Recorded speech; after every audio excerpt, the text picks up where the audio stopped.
that require building out the infrastructure that I talk about. Targeting jobs. Already you have seen massive increase in employment levels. We have seen massive increase in unemployment levels. We have seen massive increase in female participation in the workforce. Massive increase in female participation in the workforce directly impact household income in different ways. Not only does it drive empowerment, it also drives savings, and it drives better investment decisions in those households. All study. I did walk with my choir. The human development. Human development is important in this journey because we can achieve all the beautiful buildings, the beautiful infrastructure, but if we don't improve our human development, then what will be the use of all these beautiful things? So, what have we seen so far? If you look at the human development, the HDI score, you will see that we have increased in all of the ranking. Whether it's life expectancy, we have improved. Improvement in years at school, improvement in GNI per capita. So we are demonstrating how the investments are ensuring that our human development indicators are also improving. Financial sector reforms. We want our economy to run on a digital backbone. Today, I'm pleased to tell you that we have completed the process of the central bank of building out a national payment platform, and 2 local banks are ready to go completely on the digital platform. They've already been approved so that we can now have digital wallets, digital payment systems, and digital transfer here in Guyana. And that will be the new standard. But we also have to ensure financial inclusivity, technological inclusivity. That is why we're also going to offer small and medium-sized persons through the Guyana Development Bank the opportunity to invest in their future collateral-free and interest-free. But more importantly, we are backing them with a technical expertise by putting together a technical group that will transfer their ideas into bankable proposal and then handhold them through the process of management in creating viable and sustainable enterprises. We are looking at the Guyana Development Bank as a tool to unlock larger lending from the other banks. So the interest-free, collateral-free resources we've already negotiated with the commercial bank will now work towards unlocking additional resources at low interest costs and low collateral requirement. That brings a whole new generation into the umbrella of entrepreneurship and transferring their ideas into reality.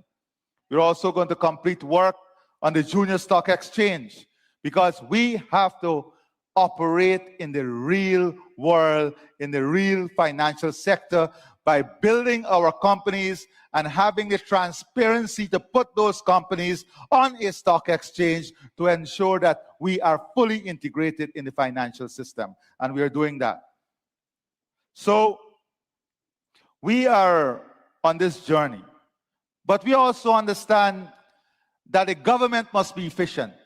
The government must be transparent, and government service must also be delivered effectively. That is why the entire government is now transforming itself on a technological platform to ensure there is speed, accuracy, efficiency, and the removal of human biases as far as possible. So we are having a citizen-centric digital ecosystem, tech parks and innovation hub, the National Digital Literacy Program, And of course, cybersecurity and data protection as key aspects. But what is the use of all of this if we don't have a national security system that ensure those who come are safe, our financial system is safe, and our people, they are safe. That is why we're investing in an integrated security model, the Safe Country Project. And it's not about tracking people. It's about preventing crime. And we are not doing this the old way. We're doing this using tomorrow's technology, because the technology we are applying is predictable technology. It's AI at a different scale. Because we believe we have to make the investments for tomorrow today. We have to make the investments for tomorrow today. That is why in all of this development, security and investment in security is critical. But what is more critical than building the systems and building infrastructure and having the technology is training the people. Is integrating our intelligence services with those of our like-minded partners. Is integrating our national defense system with those of our like-minded partners. Is integrating our national security with those of our like-minded partners. And if you look at what we are doing, you will see that we are on that path of integration. And on the path of integration, for Borby's gas project, we want to do this with our friends in Suriname. And we are hoping that our friends in Suriname can make a decision to join us by bringing their gas with our gas, so we can move from a medium-sized project to a larger scale project for both of our countries and for the region. And those discussions, Minister, are on target. And we are hoping that very quickly we can have some decision, because our investors are waiting for those decisions, and those decisions are critical for your future and our future. We want this partnership. We want that into, just like we are partnering with our friends in Roraima and Brazil on transport and logistics and the food partnership, we want that partnership. So too are we partnering on security platform, building a security platform that would allow our people to be successful. Important also is the cultural, the orange economy. We are building the orange economy, and we're investing heavily in that orange economy. You will see a series of investment announcements geared at building the infrastructure and the facilities that will drive the orange economy, that would allow the world to see Guyana as a destination of culture, as a destination of sports, as a destination of best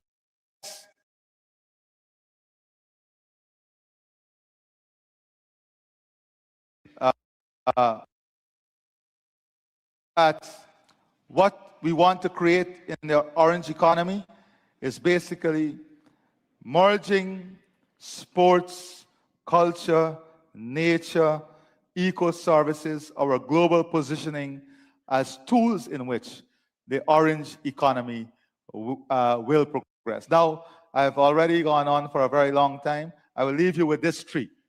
Guyana Prosperity Tree of the Future. Our investment over the past 5 years and those which will be made over the next 5 years will secure our energy independence, strengthen our food production system, and position Guyana as a breadbasket in the region. It will propel industrialization and innovation. It will create thousands of sustainable jobs. It will position Guyana as a transport and logistics hub. It will create a safe and secure country. But most importantly, all of this is rooted in people, culture, systems, technology, and importantly, I did not put it there, but in faith and belief in God. Thank you very much. God bless you. Please enjoy this conference. Thank you.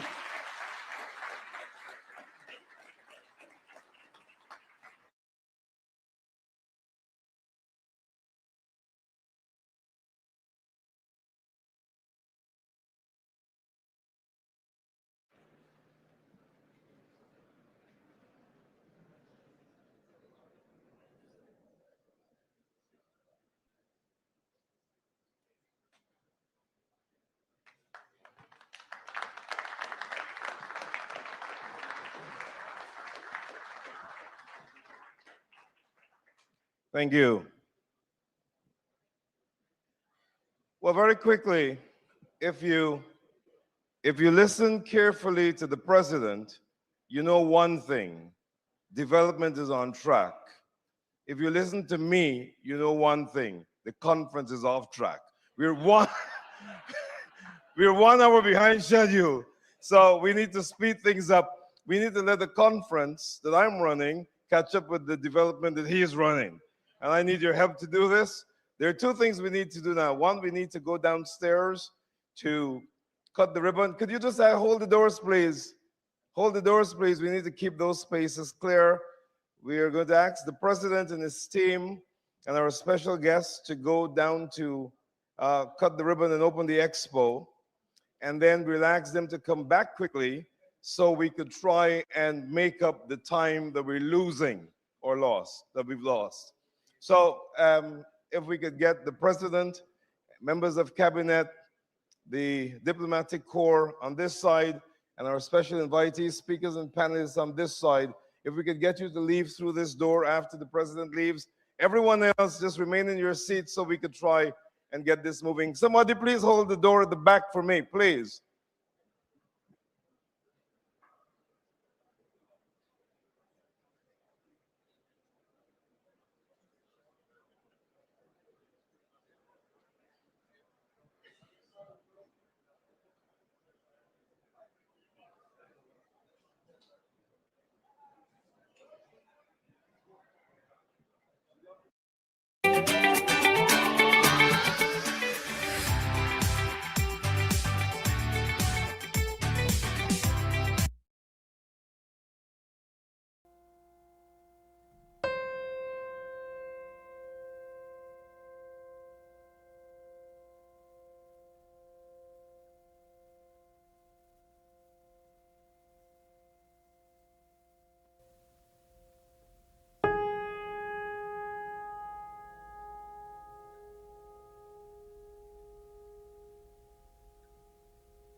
what are the real and specific benefits that are associated, of course, that are associated with what's happening in terms of Guyana's development. And that question fundamentally becomes, are there jobs that are being created from what's happening here?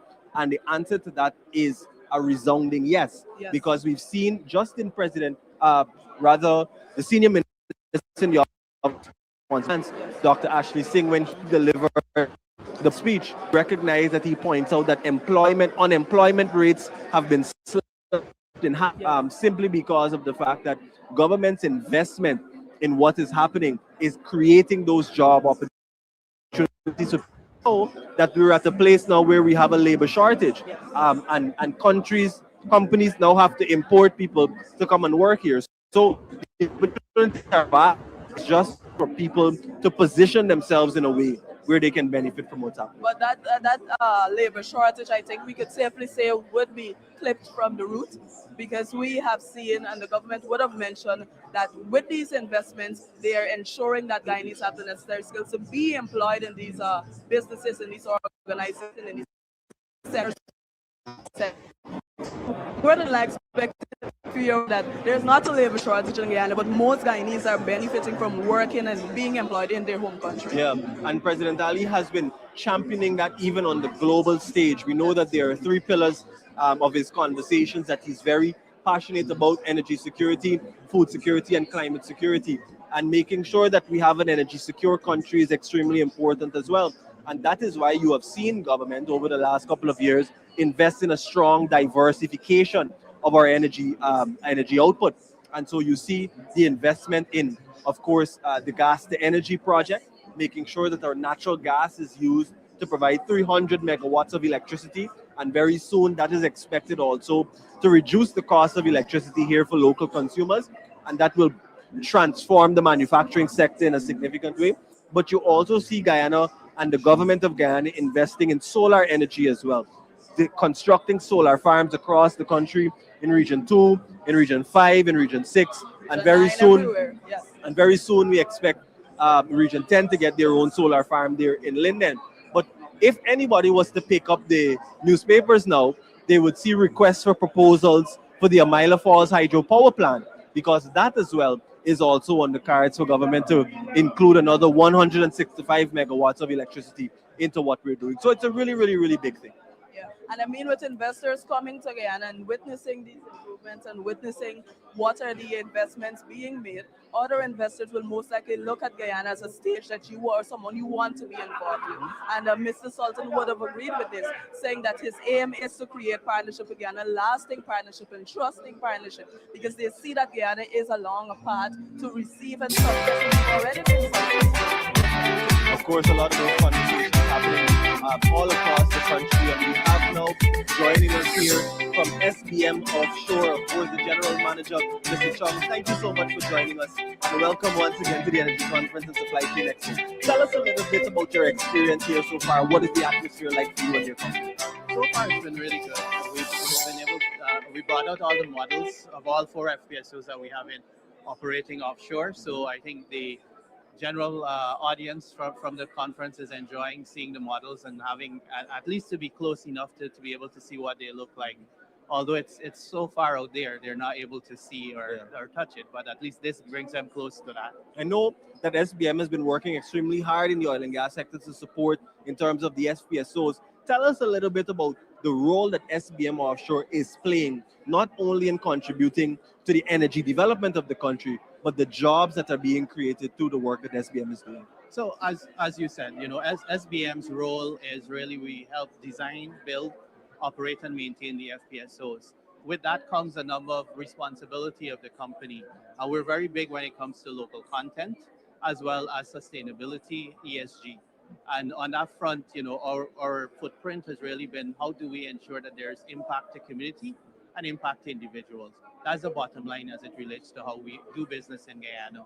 And from day one, we've always been looking in terms of how do we develop suppliers, how do we help them be able to provide services to the offshore industry, because at the end of the day, it makes good business sense for us to be able to source those services locally. Yeah. When you need something offshore, you need it right away. You want to make sure production remains at its highest capacity. So being able to build our local supplier base to do that is so critical for us. And then on top of that, from a employment standpoint, we also work, we've been supportive of the facility simulator up at Port Moran. Yep. And that helps us to also train persons that are ready to go offshore. We're right now at our fifth batch of trainees who are currently going through that program at Port Moran. And then on our community front, there's a number of community projects that we've done. There's the Green Farm Initiative, working along with Printon Farms. We work along with NGO, NCC, where we're doing a youth literacy program in Cummings Park, Sophia area. So there's a number of stuff that we've been able to accomplish. Mr. Chung, when you look at Guyana from where we are now to 2030, where do you see Guyana heading? So I'm Guyanese. So I'm the first Guyanese to be in the role at SBM Offshore as country general manager. And I'm always amazed because from my office, when I look at the skyline, it has changed drastically. From growing up to knowing what we knew of our skyline to now where that is. It's a tremendous it's going to be transformed even more.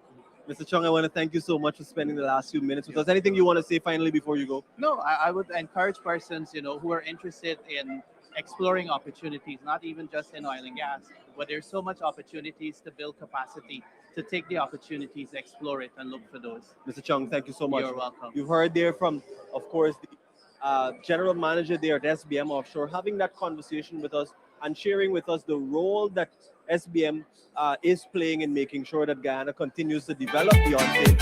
Martin Chung here from SBM Offshore, saying that young people now have to take up the opportunities. The opportunities are available, and SBM will continue to support them. I mean, that is definitely true. Guyanese, our young people, we definitely have to take up the opportunities. We can't complain and say that it's not available. I mean, if there's anything you dream to do in Guyana, especially now, we know we're into the digital world, we're into technology, and technology and digitalization is powered through energy. So that is the best field to you get into with the most opportunities right now. So Guyanese, we definitely, I myself, have to take up on those opportunities being made available to us. Of course, and he mentioned the facility simulator that is available there in Port Moran, where Guyanese are being trained now on a rapid basis to prepare them for the oil and gas sector and make sure, of course, that they have the opportunity to participate in all that's happening here. But if you are just joining us, we are on the sidelines of the Guyana Energy Conference and Supply Chain Expo.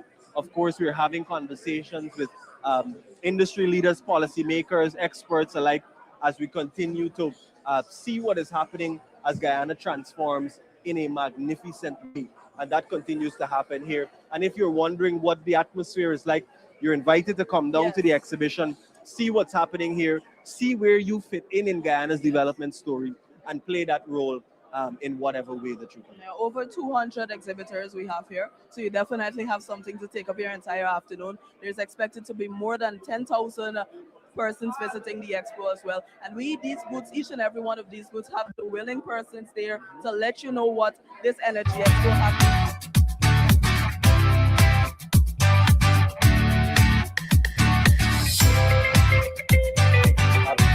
Just after President Dr. Mohamed Irfan Ali delivered his keynote address to the very packed crowd there in the room upstairs. And he spoke about a number of things, including where Guyana is headed over the next 5 years and the path in which Guyana has to trod for that to happen. Speaking about things like the junior stock exchange, speaking about things like the investment in the